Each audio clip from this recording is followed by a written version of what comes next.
আমি দেখতে পাই এই দেশে প্রায় 250টার উপরে নাইট ক্লাব চলছে শুধু ঢাকাতে। কুষ্টিয়াতেও প্রায় 14টার উপরে চলছে। এ সমস্ত জায়গায় তো শুধু আল্লাহর জিকির হয়। নিজের জায়েজ স্ত্রী বাদ দিয়ে যারা এখানে হাজার হাজার লক্ষ লক্ষ টাকা খরচ করে এগুলো চালাচ্ছে, তাদের চরিত্র কোথায় নেমেছে বলা লাগবে না, বুঝে ফেলেছে। আপনি যে শুধু রায় দিয়েছিলেন, ওই লোকটা যত দিন নিজে হোটেলে রাত কাটিয়েছে, যত রকমের জেনা, তার হাতের জেনা, মুখের জেনা, চোখের জেনা, লজ্জাস্থানের জেনা, যত রকমের জেনা হয়েছিল ওগুলো সব ফ্ল্যাক্সে লোড হয়ে বিকাশ হয়ে আপনার আমলনামায় যাচ্ছে। এখন যদি বলেন হুজুর আমার বিকাশ নাম্বার খোলা নেই, এমনি খুলে যাবে, খোলা লাগবে। ভোটার আইডি কার্ড দিয়ে ছবি দিয়ে তারপরে টিপসই দিয়ে বিকাশ করবেন, লাগবে না, এমনি খুলে যাবে। শুধু রায়টা দিয়ে দেখেন। আপনাকে আমি বলছি না যে অমুকে দাঁড়িয়েছে তারে রায় দেন না, আপনি দেখবেন যে 5 জন দাঁড়িয়েছে ভোটে, এর ভেতরে আল্লাহ রসুলকে মেনে চলে কোন লোকটা, আপনি তারে দেন। কারণ আপনার এই রায়টা রায় না, এটা একটা ইবাদত। এটা কি?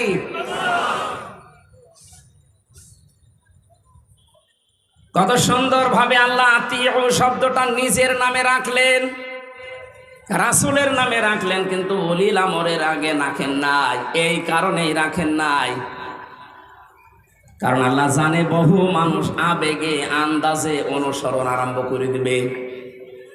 কোরআনে কারীম জানাচ্ছে, ইত্তাবিউ মা উনজিলা ইলাইকুম মির রাব্বিকুম ওয়া লা তাত্তাবিউ মিন দুনিহি আউলিয়া কলিলাম মা তাযাক্কারুন। সূরা আরাফের 3 নম্বর আয়াত, 8 নম্বর পারার 10 নম্বর পৃষ্ঠার 3 নম্বর লাইনে এটা আছে। আল্লাহ পাক বলেন, সবাই মিলে অনুসরণ করো, অনুকরণ করো যেটা তোমাদের প্রতি তোমাদের রব নাজিল করেছে। কুষ্টিয়াবাসী আমরা এক বাক্যে স্বীকার করি, আমাদের রব আমাদেরকে দিয়েছেন কোরআন। কথা বলে না কেন? কোনো সন্দেহ আছে এর ভেতরে? তাহলে অনুসরণ করা লাগবে, একা একা না, সবাই মিলে। ইত্তাবিউ বহু বচন, এই জন্যই তো আহ্বান জানাচ্ছি। নয়তো আমি একা একা মেনে যদি জান্নাতে যেতে পারতাম, আপনাদের জীবনও ডাকতাম না। এই যে কোরআন শরীফ আমি হাতে নিয়ে বলছি, সত্যি যদি আল্লাহ এখানে 1 বচন দিত যে অনুসরণ কর, তোরা জান্নাত দিয়ে দেব, আপনাদেরকে আমি জীবনও বলতাম না। কারণ আমার বাবার যা আছে, আমার যা আছে, আমি কিচ্ছু না করলে অন্তত মরণ পর্যন্ত আমার কেটে যাবে। আমি একা তো জান্নাতে যেতে পারছি না, আপনাকে আমার বাঁচানো লাগবে। قل هذه سبيلي أدعو إلى الله على بصيرة أنا ومن اتبعني إلى آخر آية। সূরা ইউসুফের 108 নম্বর আয়াতে আছে, আল্লাহ পাক বলেন, নবী আপনি বলেন এইটাই আমার পথ, এটাই আমার।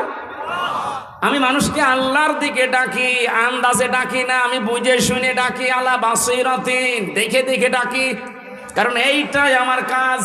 কিয়ামতে বহু মানুষ উঠবে, তার আমলনামায় জিনার গুনাহ লেখা থাকবে। ডাক দিয়ে বলবে, রব্বুল আলামিন এটা ফেরেশতারা ভুল করেছে। কি হলো?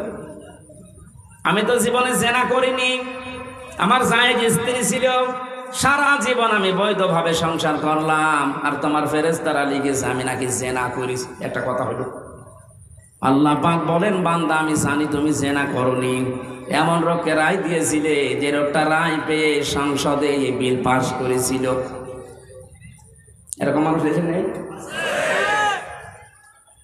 এমন মানুষকে রায় দিয়েছে, এই লোকটা রায় পাওয়ার পরে এমন এমন জায়গায় রাত কাটিয়েছে